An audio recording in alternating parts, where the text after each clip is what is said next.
तो अभी हमारे पास कुछ ही टाइम बचा हुआ है ये जो बिगेस्ट सेल जो है 2024 की उसको आने में। So biggest sale of the year planning की आज बात करेंगे कि किस तरीके से आप इस सेल सीजन का जो कि तीनों sale big billion day, mega blockbuster sale और ग्रेट इंडियन फेस्टिवल अमेजोन का आ रहा है, इनमें आप नो लॉस और विद प्रॉफिट ही बिजनेस को ग्रो करें। और लगभग जो रहता है अंदाजन लगभग 2 से 3 गुना हर सेलर के ऑर्डर्स बढ़ने के यहाँ पर चांसेस रहते हैं। डेट्स जो है फाइनल वो लगभग ये हैं। फ्लिपकार्ट का 27 सितंबर से लगभग 6 अक्टूबर तक चलने के चांसेस हैं। मीशो को तो आप देख सकते हो। अमेजोन का जो है वो अक्टूबर पूरा महीना उसके बाद चलेगा। तो इस तरीके से रहता है। सेल का जो फर्स्ट डे रहता है वो सबसे इंपॉर्टेंट रहता है, सबसे ज़्यादा सेल उसी दिन आती है, तो उस दिन बहुत ध्यान से चलना। और एक आखिरी दिन, तो इस चीज़ का भी ध्यान रखना। So welcome to Rishi commerce, I am Rishi. और हाँ, सबसे पहला, इसको मैं ट्रिक तो नहीं बोलूंगा, लेकिन सबसे पहले तो पार्टिसिपेट आपने तीनों सेल में अच्छे से कर लेना है। अब ये करेंगे कैसे? तो अमेजोन पर मैंने रिसेंटली एक वीडियो बनाई थी जिसका लिंक मैंने इसमें दे रखा है। तो ये पीडीएफ का लिंक मैं अपनी इस वीडियो के डिस्क्रिप्शन में दे दूंगा, जाके चेकआउट कर लेना। कैसे पार्टिसिपेट करना है अमेजोन के ग्रेट इंडियन फेस्टिवल में, वो सारा मैंने उसमें बता रखा है। उसके बाद मीशो की बात करें तो मीशो का भी जो ग्रेट इंडियन फेस्टिवल है वो अनाउंस हो चुका है, तो उस पर भी मैंने यहाँ पर वीडियो दे रखी है, इस पर पार्टिसिपेट कर लेना। और फ्लिपकार्ट का जो है, अभी फ्लिपकार्ट का क्या हो रहा है कि अभी लगभग एक ही हफ्ता हमारे पास बचा हुआ है बिग बिलियन डे का। तो एक्चुअल में बीबीडी के जो कुछ ऑफर्स हैं वो तो यहाँ पर आपको दिख रहे होंगे, जैसे मैं आपको शो कर देता हूँ। हाँ, ये देखिए, इस तरीके से बीबीडी के बहुत सारे ऑफर दिख रहे होंगे। तो आप चाहें तो इनमें भी पार्टिसिपेट कर सकते हैं। इनमें से कई ऑफर ऐसे हैं जो जीरा प्रमोशन है, जिसमें कुछ आपको शेयर देना है कुछ फ्लिपकार्ट को, और भी सारे हैं। ये पूरे मंथ के लिए एप्लीकेबल है। आप यहाँ पर देखिए 15 सितंबर से 3 नवंबर तक का। वैसे जो फ्लिपकार्ट पर जितना भी मेरा बीबीडी का एक्सपीरियंस है, तो टी बीबीडी करके ऑफर्स आते हैं जो अभी तक नहीं आए हैं। अभी एक ही हफ्ता बचा हुआ है। तो अगर मैं आपको बता देता हूं, अगर की बीबीडी करके नहीं आए कोई भी ऑफर, तो ऑब्वियसली यही ऑफर होंगे जो फाइनल ऑफर होंगे फ्लिपकार्ट के। आपको जस्ट अपने ग्रोथ में जाके प्रमोशन, फ्लिपकार्ट प्रमोशन पे क्लिक करना है और रेकमेंडेड ऑफर्स में क्लिक करना है, और इसमें जो जो भी बीबीडी लिख के आएगा वो ऑफर्स आपके बीबीडी के होंगे, तो तभी वो होगा। और अगर टीवीबीडी के आ जाते हैं तो मैं उस पर तुरंत वीडियो बना दूंगा। उसके लिए आप व्हाट्सएप चैनल ज्वाइन कर लेना, डिस्क्रिप्शन में उसका भी लिंक मैंने दे रखा है। तो सबसे पहले आपने तीनों में पार्टिसिपेट कर लेना है। अब उसके बाद दूसरी चीज जो आपको ध्यान रखनी है वो रखनी है मोराटोरियम की। देखिए, सेल के टाइम पे क्या होता है, बहुत सारे प्रोसेसेस मार्केट प्लेसेस की स्लो हो जाती हैं, मतलब रुक जाती हैं, ताकि वो सिर्फ सेल पे ध्यान दे पाएं और इन चीज़ों में ध्यान ना दे पाए। तो मोराटोरियम जैसे आप अपना पिकअप एड्रेस वगैरह चेंज नहीं कर पाओगे। लिस्टिंग के एट्रीब्यूट, जैसे लिस्टिंग का एमआरपी, लिस्टिंग की प्राइजेज, ये प्राइजेज भी मैंने लिखा हुआ है। प्रोडक्ट की प्राइस हो गया आपका, कई बार फोटोज हो गई, प्रोडक्ट के डिस्क्रिप्शन, मतलब बहुत सारी ऐसी चीज़ें होंगी जो आप लिस्टिंग की फिर चेंज नहीं कर पाओगे। तो उसमें घबराना नहीं है। सेल के दौरान लगभग 1 महीना आप इस चीज़ को चेंज नहीं कर पाओगे। प्लस अगर आप ऑनबोर्ड होना चाहते हो, जैसे फ्लिपकार्ट एफबीएफ हो गया, अमेजॉन एफबीए हो गया, तो वो सब भी इस टाइम पे रोक दिए जाते हैं। तो मोराटोरियम का ध्यान रखना। इसके अलावा भी बहुत सारे प्रोसेसेस हैं जो इस टाइम पे फ्लिपकार्ट और अमेजॉन और मीशो रोक देते हैं, तो उसमें घबराना नहीं है। सिंपल आप समझ जाओ कि ये मोराटोरियम लगा हुआ है, और ये चीज़ मैंने आई गेस बहुत टाइम पहले भी आपको बता दी थी। अगला काम आपको करना है, जैसे मैंने बताया सेल फ्लो ज़्यादा रहेगा, तो नो एसएलए ब्रीच और पॉलिसी वायलेशन। आपको अपना फटाफट अकाउंट में जो है वो जितने भी ऑर्डर्स आते हैं, आपको दिन में 2-3 बार ऑर्डर प्रोसेसिंग करनी है, जिससे ब्रीचेस ना लगे।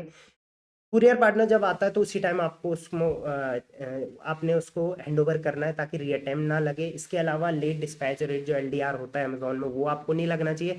जो भी पॉलिसीज हैं, जैसे कैंसिलेशन नहीं करना है, इन सब का वॉयलेशन आपको बिल्कुल भी नहीं करना है। अगर ऐसा कुछ हुआ तो अकाउंट पे इम्पैक्ट पड़ेगा। और मैंने ऐसा भी देखा है कि लोग सेल की प्लानिंग करते हैं और एट द एंड सेल के टाइम पे उनका अकाउंट ब्लॉक हो जाता है, तो ऐसा भी देखा है। तो इस चीज़ का ध्यान रखना। हाँ, सेल के दौरान अगर गलती से टैग इशू की वजह से ऐसा कुछ हो जाता है, तो उसके लिए आप टिकट रेस करके जरूर रखें। नेक्स्ट पॉइंट है यहाँ पर नो मिस शिपमेंट। सेल के दौरान जैसे मैंने बताया फ्लो बढ़ेगा, तो ऑर्डर पैक करने में आपको बहुत सही ध्यान देना है। मतलब खुद पैक करते हो तो तब तो दोगे, लेकिन अगर आपके जो आपने किसी को रखा हुआ है ऑर्डर प्रोसेसिंग वगैरह के लिए, तो फ्लो ज़्यादा रहेगा। तो उस तरीके से आपको जो है वो देखना है कि अगर जिस कलर का आया है वही कलर जा रहा है, जिस साइज का है उस साइज का जा रहा है। क्योंकि सेल के टाइम पे दो चीज़ें बहुत बढ़ेंगी।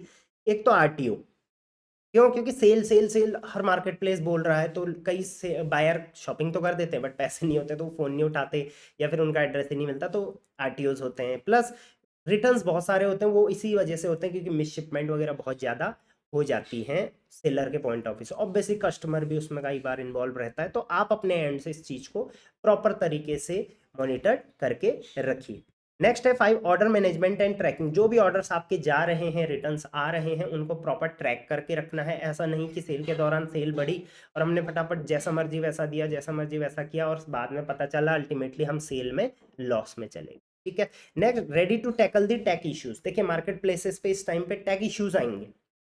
कई बार उनका सपोर्ट काम नहीं करता, कई बार उनका कोई टैब काम नहीं करेगा, कई बार एडवर्टीजमेंट में दिक्कत आ जाएंगी। तो इस चीज़ का ध्यान रखना कि इस चीज़ को हम अपने एंड से टैकल कर लें। अगर टेक इशू आ रहा है तो वो सबके लिए आएगा, तो उस दौरान आपने पैनिक नहीं करना है सबसे पहले तो, और उस चीज़ को अपने सिस्टमेटिक तरीके से रिजॉल्व करना है। ये चीज़ें मैं पहले ही इसलिए बता देता हूँ क्योंकि इन चीज़ों की वजह से सेलर बहुत परेशान हो जाते हैं और फिर अल्टीमेटली एक लॉस मेकिंग बिजनेस बन जाता है। Next, inventory management. तो ये चीज़ मैंने आपको काफ़ी टाइम पहले भी बताई थी कि आपने हर जितने भी टॉप सेलिंग है उनका लगभग 3 से 4 गुना आपने स्टॉक बना के रखना है। बाकी जो नॉर्मली सेलिंग है उनका आप थोड़ा बहुत स्टॉक ज़्यादा बना सकते हो। ओवर स्टॉकिंग भी नहीं करना है, 5 6 7 8 गुना नहीं कर देना है, इतना एक्सपेक्टेशन नहीं रखनी है। नॉर्मल अच्छी एक्सपेक्टेशन है, अगर उतनी आ गई ठीक है, नहीं भी आई तो आउट ऑफ स्टॉक करके प्रोडक्ट को इनएक्टिव करके रख दीजिए, कोई दिक्कत नहीं आने वाली। तो इन्वेंट्री को प्रॉपर तरीके से मैनेज आपने करके चलना है। कोई भी ऐसा प्रोडक्ट जो आपके पास स्टॉक में नहीं है और उसका आपने स्टॉक डाल रखा है तो प्लीज़ वो पहले ही चेक कर लो, अदरवाइज दिक्कत आ सकती है। क्योंकि तीनों मार्केट प्लेस पे जिनकी इन्वेंट्री है और एक जगह बिक रही है तो अदर मार्केट प्लेसेस है वहाँ भी आपको उसको इन्वेंट्री को मैनेज करना पड़ता है। नेक्स्ट है लॉयल्टी प्रोग्राम्स। जो फ्लिपकार्ट का सुपर कॉइन है, मीशो का स्मार्ट कॉइन है, ये सब आपको ज़रूर एनेबल करके रखने हैं सेल के दौरान, क्योंकि ये कस्टमर का लॉयल्टी प्रोग्राम के मतलब कस्टमर को एज ए लॉयल्टी मिलती है मार्केट प्लेसेस की तरफ से। इसमें शेयर कुछ आपका होता है कुछ मार्केट प्लेस का, तो ये काफ़ी रिकमेंडेड मेरी तरफ से रहेगा। Next, ad planning. तो ये एक बेस्ट टाइम होता है जहाँ पर कस्टमर फ्लो जो होता है मार्केट प्लेस पे वो मतलब लगभग 10 गुना हो जाता है, नए नए कस्टमर आते हैं। तो ये बेस्ट टाइम है अपने प्रोडक्ट को ज़्यादा से ज़्यादा लोगों तक दिखाने का। प्लस आपने अपने प्रोडक्ट पे डील लगा रखी है, कूपन लगा रखे हैं, सेल लगा रखी है, तो वो कस्टमर को दिखना भी चाहिए टॉप में। तो इसके लिए आप एड्स की प्लानिंग ज़रूर करना, एक एड्स बजट बना के चलो। मैंने पीछे भी बताया था आपको कि एक डिसेंट एड बजट आपको बना के चलना है, जितना आप नॉर्मली स्पेंड करते हो उससे ज़्यादा। एड्स बहुत ज़्यादा ज़रूरी इस टाइम पे हो जाता है क्योंकि कंपटीशन बहुत ज़्यादा है और सेलर्स अभी काफ़ी और आ चुके हैं पिछले 2 3 महीने में। मेरी टीम्स के नंबर मैंने यहाँ पे दे रखे हैं, आप सेव कर सकते हो, व्हाट्सएप कर सकते हो जब भी कोई सेल के दौरान में इशू आएगा। देखिए हमारे पास भी कॉल फ्लो व्हाट्सएप पे बहुत ज़्यादा आ जाते हैं, कॉल्स पे आ जाती है, तो हम तुरंत रिप्लाई नहीं कर पाएंगे, लेकिन हम हर किसी को रिप्लाई करते हैं, ये हमारी हमेशा गारंटी रहती है। कई केसेस में हम खुद से हेल्प करते हैं जहाँ पे हमें लगता है कि ये हम बता नहीं सकते, ये वीडियो के थ्रू हो जाएगा, तो हम वीडियो रेफर कर देते हैं सेलर को, राइट। तो ये था एक कंप्लीट प्लानिंग इस बार जो सेल सीजन आ रहा है उसकी, जिससे आप इसका कंप्लीट फायदा उठा पाओगे, सिर्फ प्रॉफिट बनाओगे, लॉस नहीं बनाओगे। डेट्स भी मैंने यहाँ पर बता दी है, अभी लगभग 1 हफ्ता बचा हुआ है। आप इस वीडियो को किस डेट में देख रहे हैं मुझे आप जरूर बताना, और आप इन तीनों में से किस सेल के लिए सबसे ज़्यादा एक्साइटेड है वो भी आप मुझे कमेंट में बताना। इससे ऑब्वियसली वीडियो की रीच भी बनेगी और सेलर तक भी ये वीडियो पहुंचेगी, और मुझे भी अच्छा लगेगा कि आपको इस टाइप की प्लानिंग्स वीडियो अच्छी लगती है। बाकी टीबीबीडी का मैंने बताया है, वो आएगा तो मैं आपको अपडेट कर दूंगा, व्हाट्सएप चैनल ज्वाइन कर लेना। चलिए, till then, thank you very much, keep selling online and happy selling season.